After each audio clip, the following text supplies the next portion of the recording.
Willie D Live. What's up, family? After Donald Trump, your president, walked back his threats to blow Iran off the map and agreed to a ceasefire, Israel decided to drop bombs on Lebanon. And just like that, the war rages on. I want you to check out this article in the NPR. A fragile U.S.-Iran ceasefire shows cracks as attacks continue across the region. The U.S. and Iran reached a temporary ceasefire, with Iran saying it supports the agreement, but is continuing its assault on Iranian-backed fighters in Lebanon. Iran and several Gulf Arab countries also reported some attacks in an early test of the fragile truce. Pakistani Prime Minister Shehbaz Sharif, whose government has acted as an intermediary between Washington and Tehran, called out violations of the agreement and urged all parties to exercise restraint and respect the ceasefire for 2 weeks as agreed upon, so that diplomacy can take a lead role towards peaceful settlement of the conflict. The ceasefire announcement marked a breathtaking calm down from President Trump's pledge that a whole civilization will die tonight, never to be brought back again, if Iran did not reach a deal to open the Strait of Hormuz Tuesday night. His threat had drawn rebukes from other countries and from Pope Leo XIV, who called it truly unacceptable and appealed for dialogue. We can stop right there, fam. You get what's going on. I told y'all that Trump really wasn't controlling this thing. I told you he was not in control. Trump's whole idea is to pretend to be in control. And I mean at all times. He tries to act like he's the big shot. He's just the face of the war. You know, he's the face of the United States. He's the spokesperson. That's it. If he tried to act unilaterally in regards to war, it's over, man. He ain't got that kind of power. War is a different level, man. It's one thing for him to say, yo, we're gonna resurrect Confederate statues. We're gonna take out critical race theory from the universities. We're gonna penalize them if they teach it. It's a whole other thing when you're talking about war. This is $1 billion a day expense for the United States. $1 billion a day. That's big business, man. $1 billion a day. So far, the war has been going on for, 6 weeks? So we're talking 30, 40, so maybe around 45 days. The war has been going on. And that's just on the United States side of expenses. War is big business. And you can't just decide you're going to war without some consequences, you know. Yeah, you ain't running it like that. He ain't got it like that. I want to play a video for you to remind you what Benjamin Netanyahu said in regards to when the war will stop. Check this out. מוקדם יותר היום שוחחתי עם ידידנו הנשיא טראמפ. הנשיא טראמפ מאמין שיש סיכוי למנף את ההישגים הכבירים של צה"ל וצבא ארצות הברית כדי לממש את יעדי המלחמה בהסכם. הסכם שישמור על האינטרסים החיוניים שלנו. במקביל, אנחנו ממשיכים לתקוף גם באיראן וגם בלבנון. אנחנו קודשים את תוכנית הטילים ותוכנית הגרעין הדק וממשיכים לפגוע קשות בחיזבאללה. רק לפני ימים אחדים חיסלנו עוד 2 מדעני גרעין והיד עוד נטויה. אנחנו נשמור על האינטרסים החיוניים שלנו בכל מצב. That's what IDF stands for. Israel Defense Force. So Netanyahu just told you, fam, this ain't on Trump. He ain't running nothing but his mouth. It's when we decide it's over. And You know what happened? You know what I think happened? I think that Benjamin Netanyahu got wind of the deal between the U.S. and Iran for the ceasefire for 2 weeks. And Israel was not mentioned. Nobody said nothing about him, and his name wasn't in it. So he said, how dare they do that without me and not mention my name? You know what? And we're gonna bomb Pakistan. We're gonna bomb Lebanon. We're gonna bomb on them. We'll show them. So now, obviously, once he did that, Iran had to bust back. So when Iran busts back, now the war continues. So I want to read something to you. What Iran had to say, in regards to this. Let's see. The ceasefire will not end. Okay.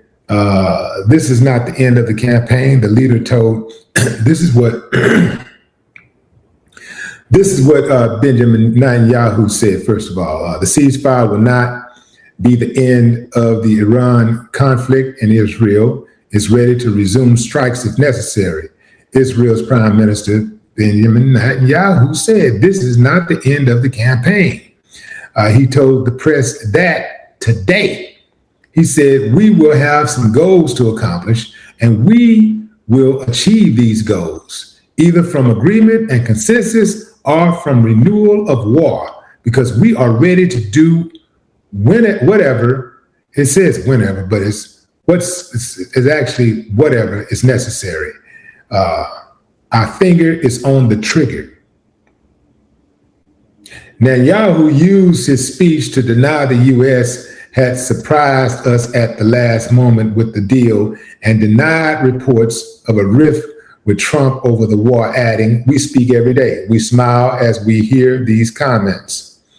And Netanyahu also doubled down on continued attacks in Lebanon, asserting that the strikes there are not covered by the ceasefire deal, as Iran's IRGC threatened a response to the continued attacks. Fam, the United States started this war allegedly at the behest of Israel.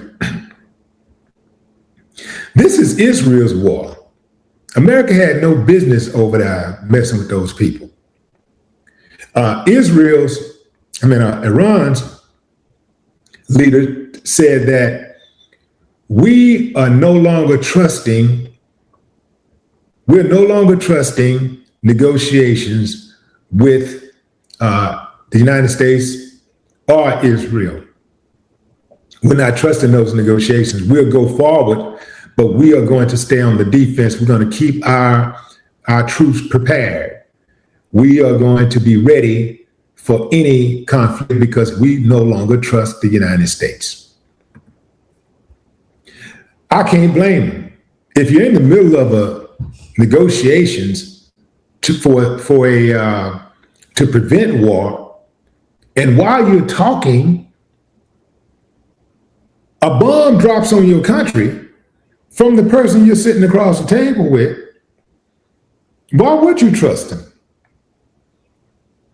And why would you trust to capitulate to their demands when they could easily just make more demands?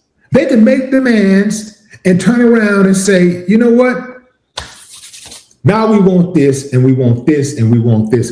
So it'll be like the first wave of demands. Then you capitulate that. Then they say, okay, well, now we want this. And the first wave of demands are meant to penetrate your armor. It's meant to put a chink in the armor to weaken you. So now that you're weakened, when they come back for the second round of demands, you're even more compromised because now you're weaker, right?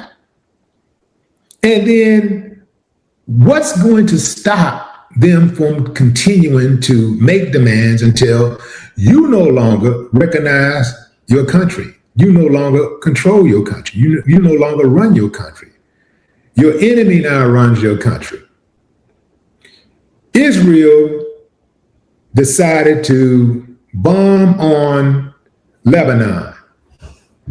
And they also hit another Iranian tanker, which means that Iran has to respond.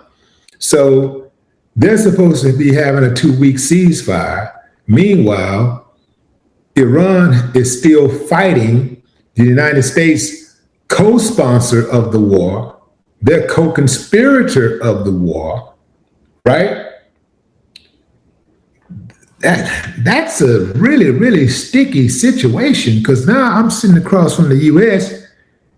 and I'm negotiating, but at the same time, we're still fighting the United States buddy who helped them fight against us in the war. Their buddy who they took up for is still throwing bombs our way.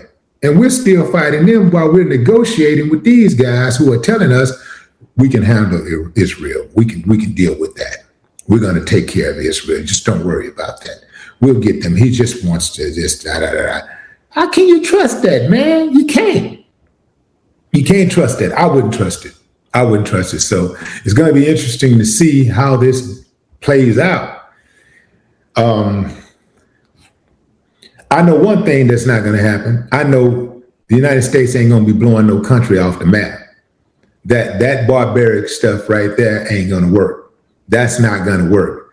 And the United States is not above being barbaric. They will do some really wicked things. They have continued to do really, really wicked things over the years. I mean, 36 million people over the last 30 years, at least 36 million people have died globally because of U.S. sanctions.